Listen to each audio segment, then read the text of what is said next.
Bem, boa noite para todos, prazer estar aqui com vocês e mais uma vez nós podemos meditar na palavra de Deus e compartilhar com vocês alguns pensamentos da palavra de Deus.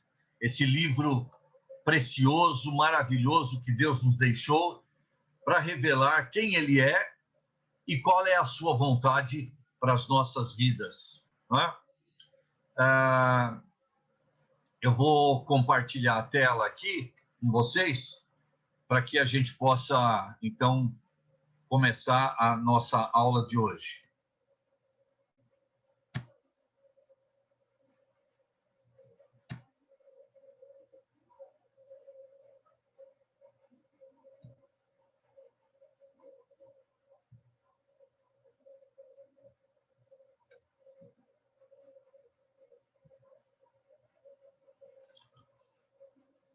Estão visualizando aí a tela, né? O som tá bom também, todo mundo ouvindo, beleza? Muito bem. Então, semana passada nós vimos a primeira aula, e na primeira aula, a mensagem resumida da primeira aula é: ao longo do nosso curso, nós vamos receber algumas informações através da palavra de Deus, e até o final do nosso curso, cada um de nós vai ter que tomar uma decisão, a decisão mais importante da nossa vida. Por que ela é a mais importante? Porque ela diz respeito à eternidade. Ela não é uma escolha, uma decisão que nós vamos tomar que se limita a esta vida, mas ela vale para essa vida e ela continuará valendo para a vida que nós vamos ter depois dessa, como nós vimos em um de dois lugares possíveis que a Bíblia cita: ou céu ou inferno, ou salvação eterna ou condenação eterna. Nós estamos pedindo para você fazer uma escolha de igreja, muito menos de religião ou de filosofia de vida. É uma escolha que você vai ter que fazer, e essa escolha diz respeito ao seu destino eterno. Repito, ou condenação eterna, ou salvação eterna. Agora, para você fazer essa escolha, você deve receber algumas informações, e todas as informações que nós vamos passar são da Bíblia. Não vamos tirar nada da nossa mente, não vamos apresentar a você nenhuma ideia humana. Nós queremos, através da Bíblia, apresentar algumas informações que serão extremamente úteis e, na verdade, decisivas para que você possa fazer a melhor escolha da sua vida. Muito bem. Na aula de hoje, nós queremos começar a pensar com vocês como Deus é. Se você tivesse que descrever Deus, como é que você faria? Ele é alto, ele é baixo, ele é gordo, é magro, ele é loiro, ele é moreno. Como você descreveria Deus? Né? Uma coisa interessante. E há pessoas que pensam que Deus é um senhor cabelos brancos, barba branca, né? Bem velhinho, bonachão. Na verdade, algumas pessoas, levando a um extremo essa ideia de Deus, comparam Deus com o Papai Noel, né? Só falta dizer que Deus tem um saco de presente nas costas e que sai por aí dizendo ho, ho, ho e distribuindo presentes. Algumas pessoas têm mais ou menos a ideia de que Deus é esse velhinho bonachão que presenteia todo mundo, né? Outras pessoas têm uma ideia bem oposta a Deus. Pensam que é um homem com um chicote na mão, um ser com um chicote na mão, e olhando e observando a vida de todo mundo. E ao menor deslize de cada um de nós, o chicote já canta nas costas, não é? Algumas pessoas têm essa visão de Deus.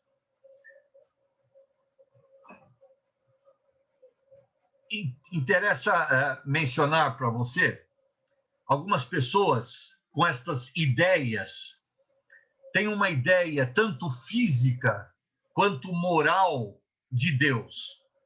Agora, nós queremos ter uma noção exata. E como é que nós vamos ficar sabendo quem é Deus de fato? Bem, nós vamos fazer o que vamos fazer em todo este curso. Nós vamos voltar à palavra de Deus e vamos deixar que esse livro, que foi escrito por homens, porque pegaram na pena para escrever, mas que foi inspirado por Deus. E os homens que escreveram, aproximadamente 40 homens que escreveram esse livro, eles foram instrumentos nas mãos de Deus para que Deus pudesse revelar a nós basicamente duas coisas. Primeira, quem Deus é. Segunda, qual é o propósito dele para a nossa vida? Qual é a vontade dele para a nossa vida? Nós vamos ficar descobrindo, cada estudo, alguma coisa em relação a esses dois pontos, e assim nós vamos progredir no estudo da Bíblia, porque é através dela e só dela que nós vamos tirar estas informações importantes para nós. Bem, como nós estamos começando o estudo e talvez alguns não tenham ainda muita prática de encontrar os versículos na palavra de Deus, apesar daquela explicação que nós demos na primeira aula, nos primeiros estudos nós vamos colocar os versículos que nós vamos meditar aqui na tela. Se você quer acompanhar na sua Bíblia ou no seu celular, faça isso.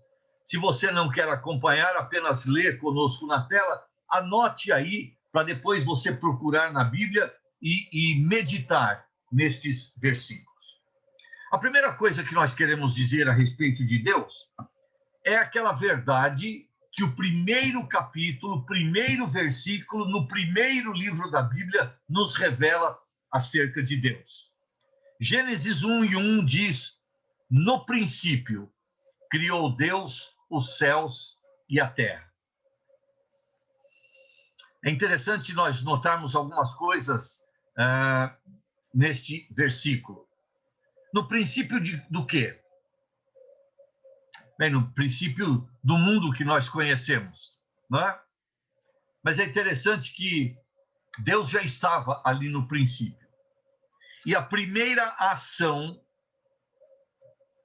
mencionada na palavra de Deus, que Deus fez, e em relação a este universo, e particularmente ao mundo em que nós vivemos, e a nós mesmos, é que Deus criou. Bem, é importante você observar que essa palavra significa que antes desse ato criador de Deus, não havia nada.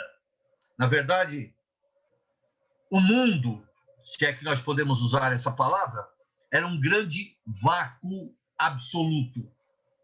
Não existia nada. Só existia Deus.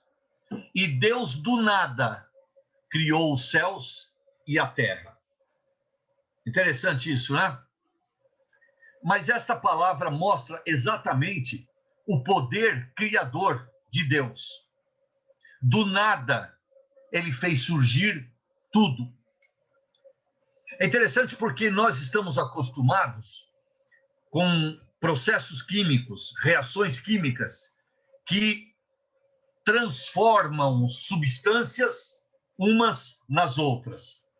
Aliás, há uma lei na química que nós estudamos que diz que na natureza nada se cria, nada se perde, tudo se transforma. Entenda-se por esse na natureza nada se cria e nada se perde. Entenda-se as ações do homem. Porque Deus não está incluído nessa lei humana. Deus criou tudo o que nós conhecemos e muitas coisas que nós nem conhecemos, ele criou tudo isso do nada.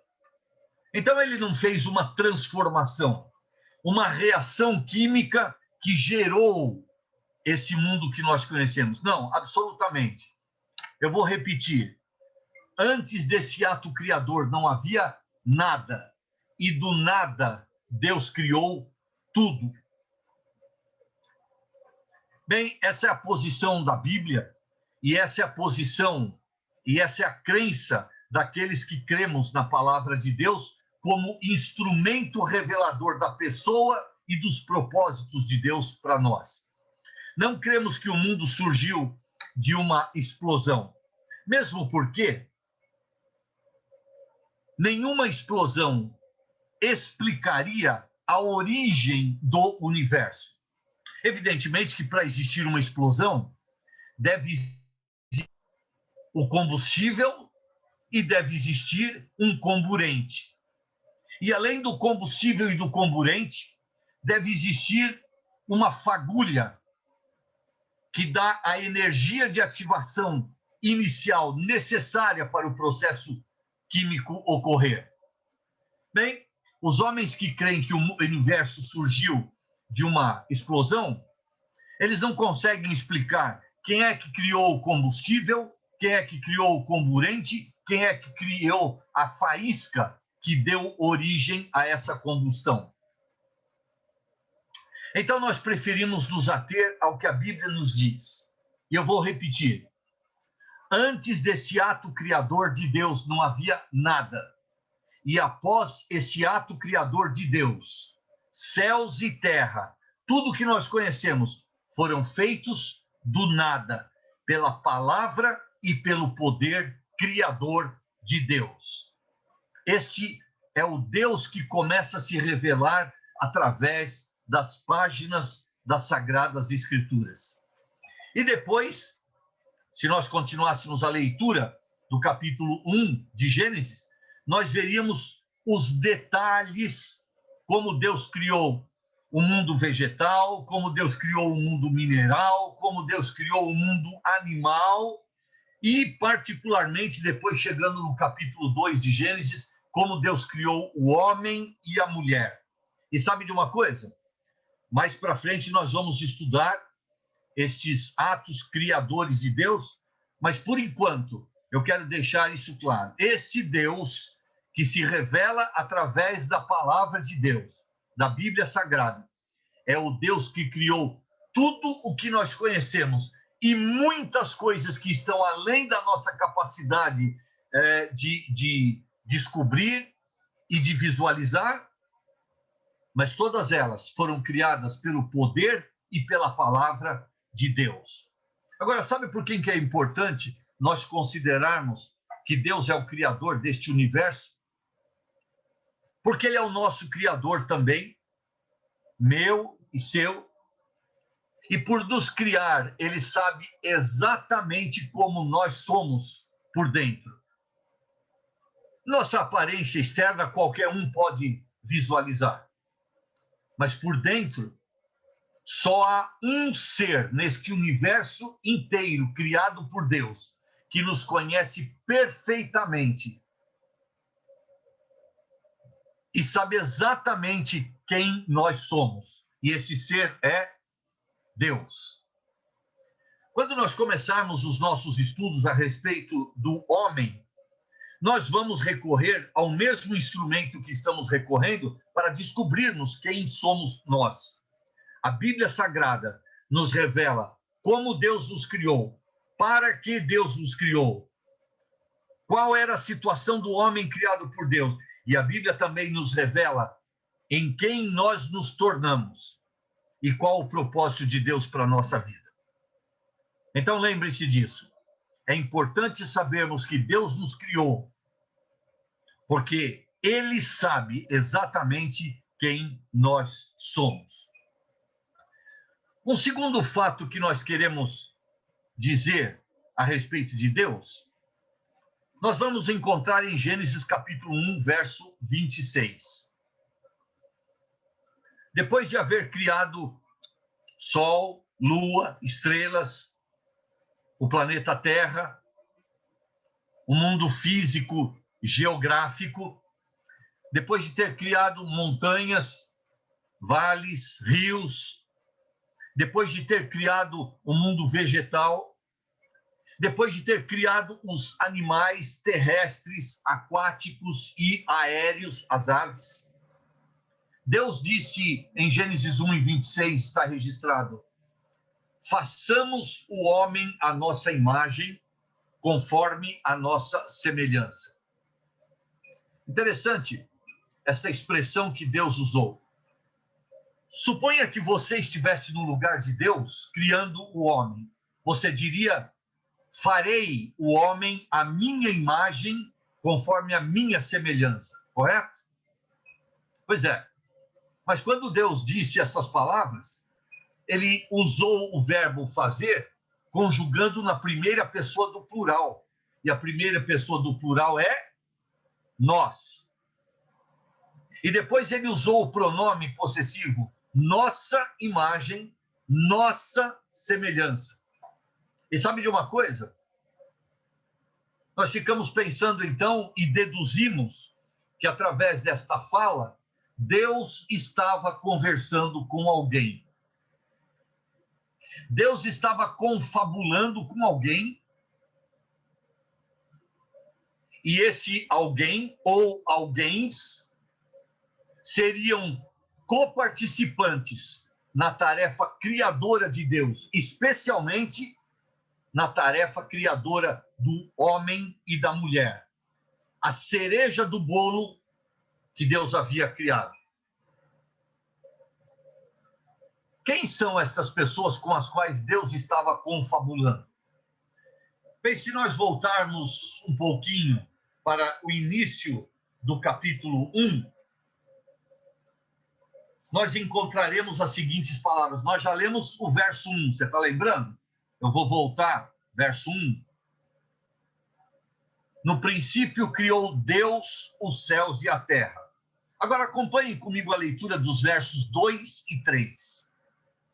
A terra, porém, estava sem forma e vazia, havia trevas sobre a face do abismo, e o Espírito de Deus pairava por sobre as águas.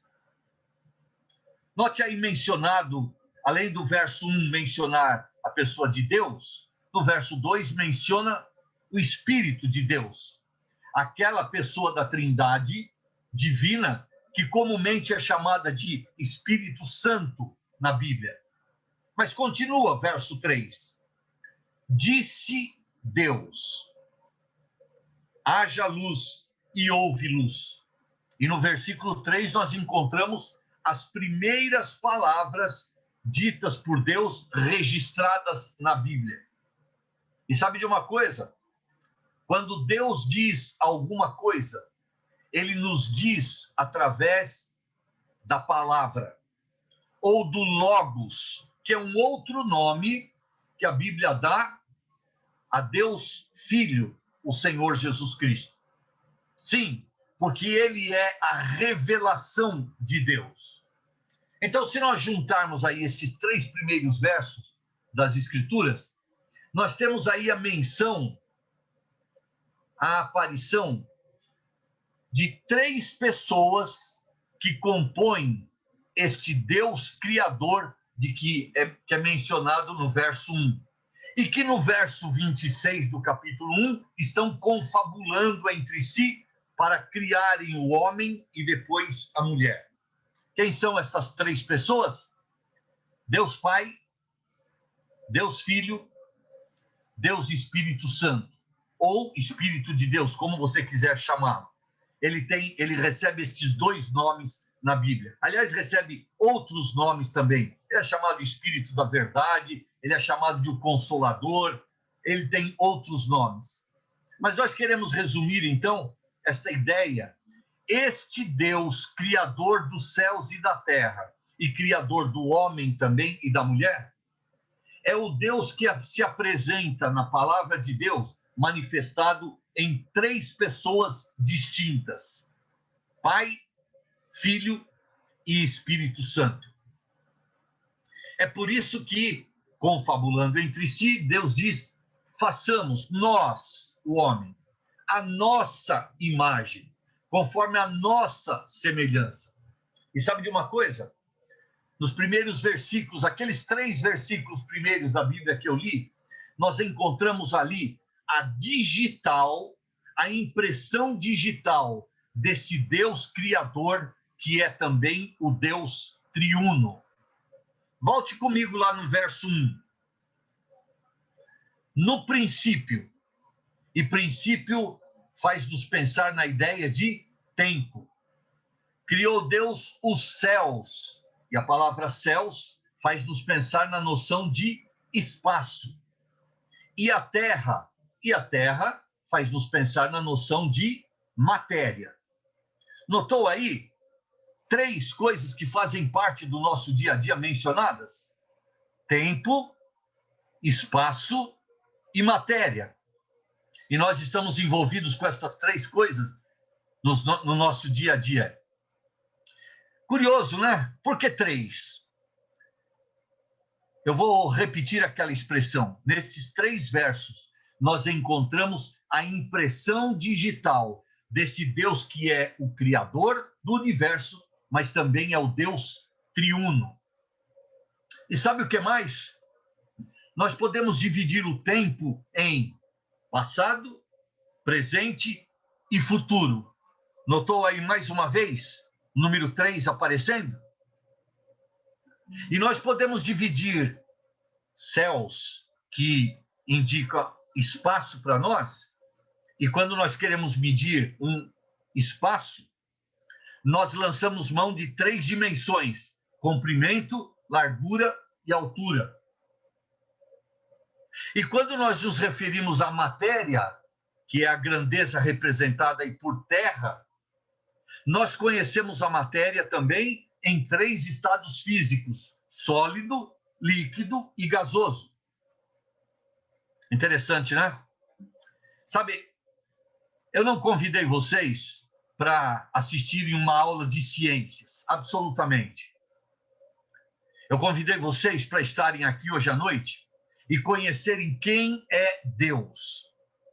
E ele começa a se revelar através das primeiras páginas e os primeiros versículos da Escritura, dizendo, em primeiro lugar, que ele é o Deus criador do universo todo. Em segundo lugar, que ele é o Deus que, apesar de ser único, um único Deus, ele se manifesta na forma de 3 pessoas: Pai, Filho e Espírito Santo. E a marca da Trindade divina, nós a encontramos logo nos 3 primeiros versículos da Bíblia. Você notou quantos números 3 apareceram aí? Eu falei de 3 versículos, eu falei de 3 grandezas, eu falei do tempo se dividindo em 3, eu falei do espaço medido através de 3 dimensões, eu falei de matéria que é conhecida em 3 estados físicos. 3. Esta é a impressão digital do Deus triuno que se manifesta logo nos primeiros versículos da Bíblia.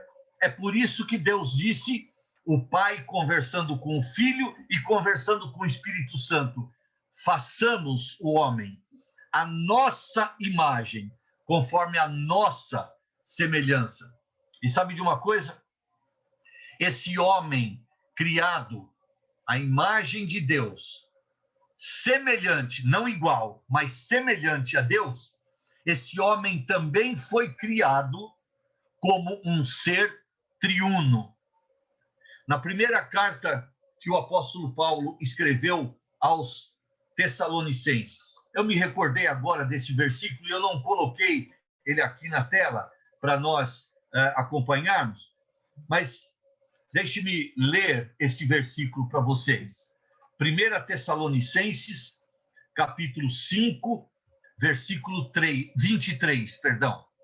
1 Tessalonicenses 5 e 23. Nós lemos o seguinte: o mesmo Deus da paz vos santifique em tudo, e o vosso espírito, alma e corpo sejam conservados íntegros e irrepreensíveis na vinda de nosso Senhor Jesus Cristo. Mais tarde, nos nossos estudos, nós vamos falar o que cada uma destas partes do ser humano corresponde. O que é o corpo, o que é a alma, o que é o espírito. Mas, por ora, eu gostaria de dizer para vocês que esse Deus triuno que se revela nos primeiros versos da Bíblia, criou o homem à sua semelhança, e o homem também é um ser triuno, formado por espírito, alma e corpo. Ok? Então, você já conhece duas características de Deus. Primeira, ele é criador, e ele é um único Deus que se manifesta em três pessoas. Portanto, ele é o Deus triuno. Muito bem, vamos prosseguir então. A terceira característica de Deus, que eu quero que você conheça, ela nos é apresentada no Evangelho de João, capítulo 4, versículo 24. São palavras ditas pelo próprio Senhor Jesus a alguns homens judeus, especialmente a uma mulher samaritana. E Jesus disse o seguinte: Deus é espírito, e importa que os seus adoradores o adorem em espírito e em verdade. O Senhor Jesus estava conversando com uma mulher que havia praticado idolatria toda a sua vida. E mostrando para ela, e querendo mostrar a ela, que Deus não é um ser material para ser adorado através de uma estátua, ele diz estas palavras àquela mulher samaritana: Deus é espírito. No começo da nossa meditação, eu fiz uma pergunta, aliás, várias perguntas a vocês, perguntando a vocês o que vocês tinham de noção sobre Deus. Qual a noção que vocês tinham sobre Deus? Se ele era alto, baixo, magro, gordo, loiro, moreno, se tem barba, se usa óculos, não é? Sabe de uma coisa? Nenhuma destas noções é a noção correta de Deus. Porque estas palavras descrevem características físicas de um ser, de uma pessoa. Deus é uma pessoa. Mas ele não é uma pessoa que tem um corpo físico como o nosso. Ele é espírito. Então, dizer de Deus que ele é alto ou baixo, gordo ou magro, loiro ou moreno, isso não corresponde à realidade. Deus não possui um corpo físico como nós. Deus é espírito. Mas não é por isso que ele não existe, que ele não é real. Ele é realíssimo. Aliás, o mundo não existiria se Deus não existisse. Acabamos de ver que ele criou o mundo, criou o homem à sua imagem e semelhança. Deus existe, ele é real, mas ele não pode ser visto com estes olhos e nem apalpado com estas mãos. Por quê? Porque ele é espírito. É verdade que Deus assumiu a forma humana, nasceu entre nós e viveu 33 anos aproximadamente aqui na Terra. E quando ele fez isso, era Deus o Filho que, assumindo a forma humana, se revelou a nós como um homem. Assumiu a forma humana, viveu entre os homens, exatamente com o corpo e a aparência de um homem. Esse foi Deus o Filho. Mas Deus o Pai e Deus o Espírito Santo, apesar de serem pessoas distintas, eles não têm um corpo físico como nós. E, portanto, quando Jesus mencionou esta característica de Deus o Pai àquela mulher samaritana, no Evangelho de João, capítulo 4, verso 24, ele disse que, assim como Deus é espírito, Deus quer que aqueles que o adorem não através de uma estátua, não através de qualquer símbolo, mas que o adorem espírito adorando espírito. Sim, essa é a principal característica da verdadeira adoração a Deus. O Senhor Jesus depois acrescentou que aqueles que o adoram em espírito, o adoram de verdade. Essa é a verdadeira adoração. É o meu espírito conectado a Deus Espírito, livre de qualquer interferência e influência material. Deus é Espírito. Então você já conhece uma terceira característica de Deus. Tá lembrando aí? Deus é Criador, Deus é triuno, Deus é Espírito, não possui um corpo como nós. Vamos seguindo. No livro de Isaías, capítulo 40, verso 28, nós encontramos uma outra qualidade de Deus interessante. Deus, por boca do profeta Isaías, diz o seguinte: não sabes, não ouviste que o eterno Deus, o Senhor, o Criador dos fins da terra, nem se cansa, nem se fatiga? Não se pode esquadrinhar o seu entendimento. Bem, esse versículo nos revela várias coisas de Deus. Por exemplo, ele é o Criador. Nós já vimos isso lá em Gênesis capítulo 1. Ele não se cansa e nem se fatiga. E nós já vimos isso, a razão desse não cansar-se e não se fatigar, em João capítulo 4. Deus é espírito. Espírito não cansa, não tem um desgaste físico, porque espírito não tem corpo físico. Livre dessas limitações que o corpo físico nos traz, Deus está livre disso. Ele é espírito, ele não se cansa, não se fatiga. O seu entendimento não pode ser esquadrinhado, quer dizer, examinado com detalhes pelo homem, porque ele está muito além da compreensão humana. Mas, além de todas essas informações, eu quero me deter numa palavra que está em destaque no nosso verso. Deus é eterno. O que é que significa isso? Significa que ele não teve começo, que ele não envelhece e que ele não terá fim. Impressionante.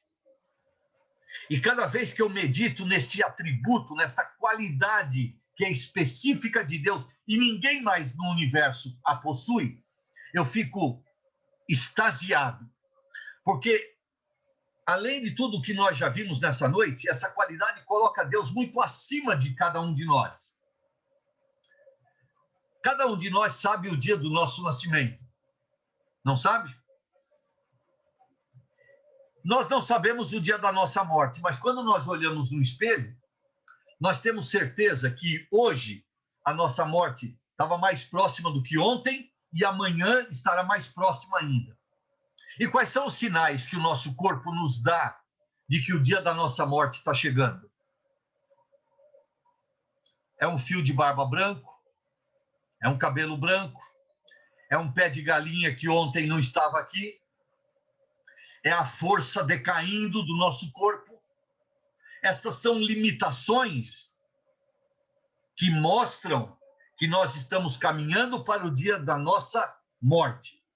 Então, todos nós conhecemos o dia do nosso nascimento e sabemos que estamos caminhando para a morte. Isso significa que nós não somos eternos. Sabe, quando eu vejo essa palavra, eu morei durante um tempo, aliás, quase 23 anos, na cidade de Araraquara, e lá há uma fábrica de panelas de alumínio chamada Nigro. E a Nigro tem um modelo de panela de pressão chamada Eterna. Por que é que esse modelo de panela de pressão recebeu este nome? Porque a ideia que a fábrica passa é que uma mulher pode comprar, pode usar a vida toda, ela vai morrer, a panela vai ficar para a filha vai usar a vida toda, vai morrer, e a panela vai ficar para a neta, e assim gerações futuras ainda vão usufruir dessa panela. Mas sabe de uma coisa? Teve um dia que ela começou a existir. Ela foi fabricada um dia. A rigor, ela não poderia receber o nome de eterna.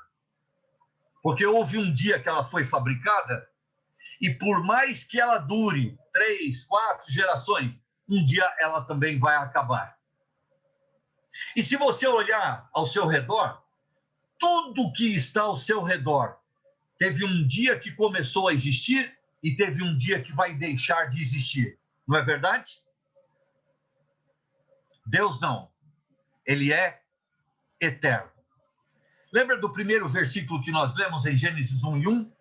No princípio criou Deus os céus e a terra. Princípio do quê? Princípio do universo. Mas antes do universo ser criado, Deus já existia. E quando ele começou a existir? Ele nunca começou a existir, porque ele sempre existiu. Ele é o Deus eterno. Mas há uma coisa interessante nessa qualidade de Deus, porque ele é eterno, ele não envelhece. Vocês se lembram a primeira tela que eu passei? Algumas pessoas têm a ideia de Deus, um velhinho, cabelo branco, barba branca, não é? Não, não, não. Essa ideia não casa com Deus. Deus não é um velho, muito menos de barba branca e cabelo branco. Velhice, barba branca, cabelo branco, pele enrugada, isto são sinais de alguém que é finito, que teve um começo e vai ter um final. São sinais de velhice. A palavra velho não se aplica a Deus, porque o tempo para Deus não existe. Ele é eterno. Interessante, né? Não sei se você já tinha pensado nisso, mas quando a palavra de Deus está apresentando a você esse Deus, e você já está tendo uma ideia de que esse Deus é infinitamente superior a nós.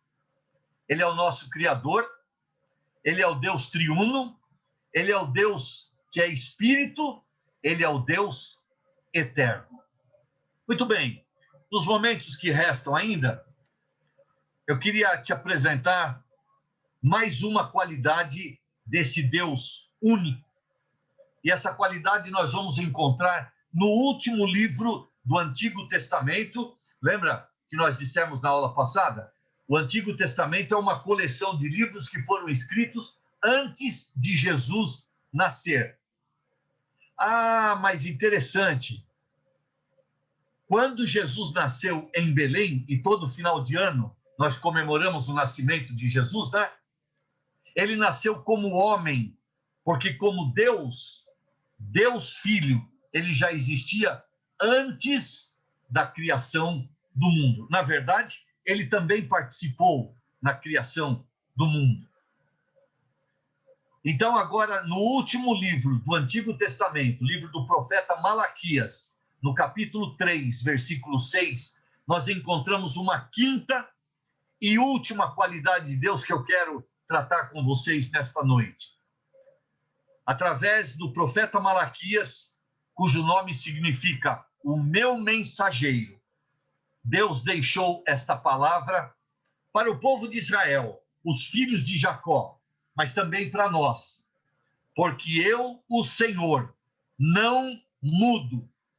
Por isso vós, ó filhos de Jacó, não sois consumidos. Deus não muda. Na verdade, essa qualidade é uma qualidade que está ligada à qualidade anterior de Deus. Está lembrando qual é? Deus é eterno. E por ser eterno, Deus é imutável. Deus não muda. Agora olha para você. Vai lá e pega uma foto de quando você era criança, uma foto quando você se tornou jovem, 20 anos, uma foto de você aos 40, se você já chegou nessa idade, e eu já estou chegando nos 60 agora. E quando eu comparo todas estas fotos, minhas, ao longo da minha vida, uma certeza eu tenho. Eu mudei, e mudei bastante. Sim, eu mudei fisicamente. Deus não pode mudar fisicamente porque ele não tem um corpo. Mas ele também não muda em termos de ideias e pensamentos. Agora, volta alguns anos para trás da sua vida. Quando você tinha 2 anos, você encarava a vida de uma forma. Seus pensamentos eram uns. A maneira como você via a vida ao seu redor era uma. Quando você atingiu 15 anos, você teve uma visão de vida completamente diferente daquela que você tinha aos 2 anos. Você encarou os fatos à sua volta de uma forma diferente. E sabe por que você mudou dos 2 aos 15 anos? Porque você aprendeu com as experiências da vida. E isso fez com que as suas ideias fossem amadurecendo e, portanto, mudando. Mas se você já chegou aos 30 anos, você vai concordar comigo que dos 15 anos até os 30, suas ideias mudaram muito também, não mudaram? Sua maneira de encarar a vida, a sua percepção dos fatos e pessoas que estão à sua volta mudaram radicalmente, não é verdade? E sabe por que mudaram? Sabe por que nós mudamos? Porque a cada dia das nossas vidas, nós temos experiências que vão enriquecendo o nosso conhecimento. E esse enriquecimento significa amadurecimento, significa mudança, significa adquirir uma nova perspectiva de vida. Sabe, uma palavra que descreve bem a nossa vida desde o nosso nascimento até o dia de hoje é a palavra mudança. Porque elas aconteceram em todas as áreas da nossa vida. Fisicamente, mentalmente, emocionalmente, espiritualmente. Tivemos mudanças em todas as áreas da nossa vida. Mudanças em decorrência de um aprendizado ao longo da vida. Mas agora volte para Malaquias 3:6. E nesse versículo Deus diz: eu, o Senhor, não mudo. Na contramão de tudo que você sabe a seu próprio respeito e das pessoas com as quais você se relaciona, Deus diz, ele não muda. Sabe por quê? Porque Deus não aprende nada com as experiências do dia a dia. Ele já conhece tudo. Na semana que vem, nós vamos ver uma qualidade muito interessante de Deus, que é a sua onisciência. Deus sabe tudo. Ele não aprende com as experiências. Ele não enriquece o seu entendimento com experiências. Ele não adquire conhecimento. Não, ele já tem todo o conhecimento. E por isso, ele não muda. Mas mais do que isso, veja como é interessante e fácil se relacionar com uma pessoa cujas ideias não mudam. O que Deus disse há 2000 anos atrás a respeito do pecado, Deus continua dizendo hoje. Suas ideias não mudam. O que Deus falou há 2000 anos a meu respeito, apesar de eu ainda não existir naquela época, mas a respeito da raça humana, Deus continua dizendo a mesma coisa hoje, porque Deus não muda. Interessante. Bem, eu já falei a minha idade para você, estou chegando nos 60 anos, então não tem problema agora dizer para vocês que eu fui alfabetizado através de uma cartilha chamada Caminho Suave. Os mais velhos conheceram. E sabe de uma coisa? O César não conheceu, né, César? Você é mais novo. Mas sabe de uma coisa? Depois de lá para cá, os pedagogos inventaram 1001 métodos, disseram eles, mais modernos e mais fáceis para a alfabetização. E as crianças hoje são submetidas a um outro método diferente do que aquele que a cartilha Caminho Suave propunha. Bem, eu não sei se são mais eficazes esses métodos, porque eu aprendi a ler no primeiro ano de grupo. E hoje a gente vê crianças na 5ª série semi-analfabetas. Né? O sistema do Caminho Suave era muito fácil. C com AK, V com AVA, L com O, LO, cavalo. Pronto. Fiz a leitura da palavra. Junta letras para formar uma sílaba. Junta sílabas para formar uma palavra. Junta palavras para formar uma frase. É assim que eu fui alfabetizado. Sabe de uma coisa? Funcionou. Os pedagogos hoje mudaram os métodos e submetem as crianças a outros métodos de alfabetização. Eu tenho dúvida de que esses outros funcionam como aquele funcionou. Mas uma coisa eu posso dizer sem medo de errar. Os homens mudaram. Sabe de uma coisa? Deus não muda. Impressionante. É estarrecedor pensar que esse Deus que se relacionou com homens há 2, 3 mil anos atrás, ele ainda quer se relacionar, ele ainda tem esse mesmo desejo de se relacionar com o homem, apesar do homem, de uma forma geral, ter virado as costas a Deus. E por quê? Porque Deus não muda. Suas ideias não mudam. Seus valores não mudam. E é por isso que nós estamos estudando um livro que começou a ser escrito há 3.500 anos atrás. E começou a ser escrito. E terminou de ser escrito há 2.000 anos atrás. E sabe de uma coisa? Ele é mais atual do que o Jornal Nacional que nós vamos assistir amanhã. Mais atual. Por quê esta qualidade neste livro?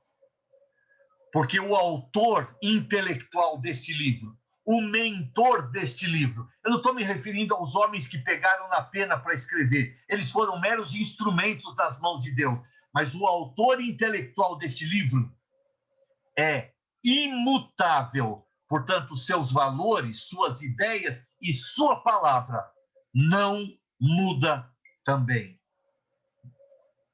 Bem, vamos resumir os nossos pensamentos de hoje? Através da palavra de Deus, nós estamos conhecendo melhor quem Deus é.